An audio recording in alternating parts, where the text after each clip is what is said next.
Hello students, welcome back to middle education. यहाँ आपके सामने है कक्षा 9वीं का अर्धवार्षिक परीक्षा विषय गणित का एक प्रश्न पत्र, जिससे कि बहुत सारे क्वेश्चंस आपको आपके पेपर में देखने के लिए मिलने वाले हैं। तो वीडियो में एंड तक बने रहिए। वीडियो में क्वेश्चंस को कवर किया जाएगा और साथ में उनका सॉल्यूशन भी बताया जाएगा। वीडियो को ज़्यादा से ज़्यादा लाइक करें। साथ ही साथ यहाँ पे हम देख लेते हैं कि यहाँ आपका विषय दिया गया है गणित, उसका कोड दिया गया है। पेपर जो है हिंदी और इंग्लिश मीडियम दोनों में है। यहाँ आपको रोल नंबर डालना है, यहाँ QR कोड है। टोटल नंबर ऑफ़ क्वेश्चंस जो है वो है 23 और साथ में टाइम जो है 3 घंटे का है और जो मार्क्स हैं वो हैं 75। फिर आगे बढ़ेंगे, देखेंगे तो यहाँ पे आपके निर्देश दिए गए हैं जिसको आप स्क्रीनशॉट लेके पढ़ सकते हैं। अब आ जाते हैं हम प्रश्न क्रमांक 1 पे। तो प्रश्न क्रमांक 1 है, सही विकल्प चुनकर लिखिए। पहला है, किसी वास्तविक संख्या का निरपेक्ष मान सदैव होता है, तो ये हो जाएगा धन संख्या, ऑप्शन नंबर द। फिर है 64 सही 1/2 का मान है, तो ये हो जाएगा इसका उत्तर 8। फिर है समकोण त्रिभुज की सबसे बड़ी भुजा होती है, तो क्या होती है? कर्ण। फिर त्रिभुज ABC में BC बराबर AB और कोण B बराबर 80 अंश, तब त्रिज्या 5 सेंटीमीटर, तो इसकी ऊंचाई होगी, तो इसका आंसर हो जाएगा 12 सेंटीमीटर। यहाँ डिग्री नहीं है, cm होगा, सेंटीमीटर। उसके बाद फिर 5वां है, बिंदु ऋण 3, 5 स्थित है, तो बिंदु ऋण 3, 5 जो स्थित है वो है द्वितीय चतुर्थांश में।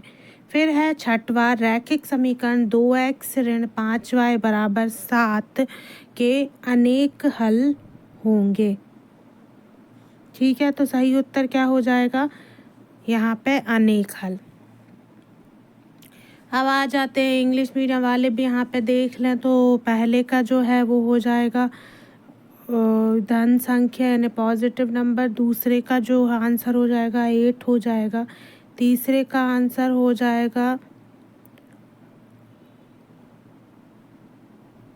Option number C। उसके बाद फिर है 12 सेंटीमीटर। उसके बाद है सेकंड क्वाड्रेंट और इसका आंसर हो जाएगा मैनी सॉल्यूशंस। ठीक है, फिर आ जाते हैं हम क्वेश्चन नंबर 2। क्वेश्चन नंबर 2 है, रिक्त स्थान भरिए। तो पहला है, जब किसी समीकरण निकाय का कोई भी हल नहीं होता तब निकाय कहलाता है, तो क्या कहलाता है? तो आंसर हो जाएगा असंगत। पहले का आंसर है। दूसरा है, वे रेखाएं जो एक ही रेखा के समांतर होती हैं परस्पर होती हैं, तो ये समांतर। फिर है तीसरा, एक परिमेय तथा एक अपरिमेय संख्या का योगफल एक संख्या होती है। कौन सी संख्या होती है? तो ये हो जाएगा अपरिमेय। इसका आंसर हो जाएगा अपरिमेय। फिर रैखिक समीकरण AX धन BY बराबर 0 का आलेख एक रेखा है, तो क्या कौन सी रेखा है? एक सरल रेखा है। फिर है दो वृत्त सदैव होते हैं, तो दो वृत्त सदैव होते हैं समरूप।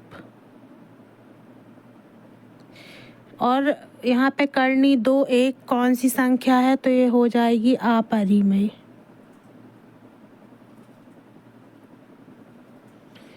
ये दूसरा, तीसरा, चौथा, पांचवा और ये छठवा। इस तरीके से यहाँ पे आपके खाली स्थान खत्म हो जाते हैं। अब आ जाते हैं हम अगले प्रश्न में। अगला प्रश्न है प्रश्न क्रमांक 3। प्रश्न क्रमांक 3 कहता है कि सत्य असत्य लिखिए। पहला है, प्रत्येक पूर्ण संख्या एक पूर्णांक होती है, तो ये हो जाएगा सत्य। दूसरा, एक घात वाले बहुपद को रैखिक बहुपद कहा जाता है, ये भी हो जाएगा सत्य। तीसरा है, x बराबर 0 बाय अक्ष का समीकरण है, तो ये हो जाएगा सत्य।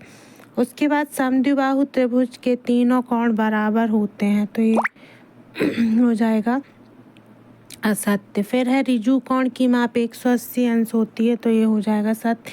सभी वृत्त सर्वांग सम होते हैं,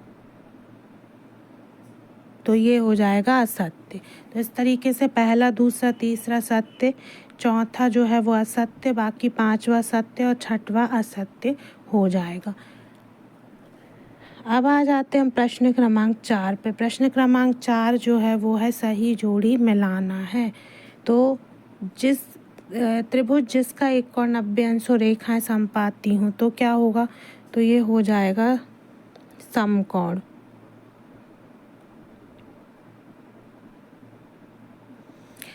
फिर है रेखाएं समपाती हों तो अनंततः अनेक हल।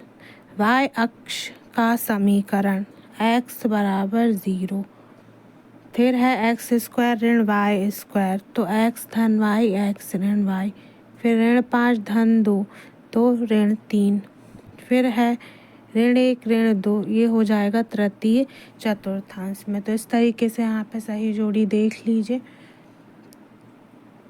6 थी यहाँ पे एक कॉलम में, तो हमने 6 की जो सही मिलान है वो कर दिया है।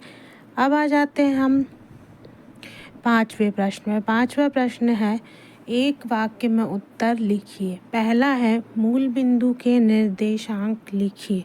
तो मूल बिंदु के निर्देशांक पहले का हो जाएगा 0 0।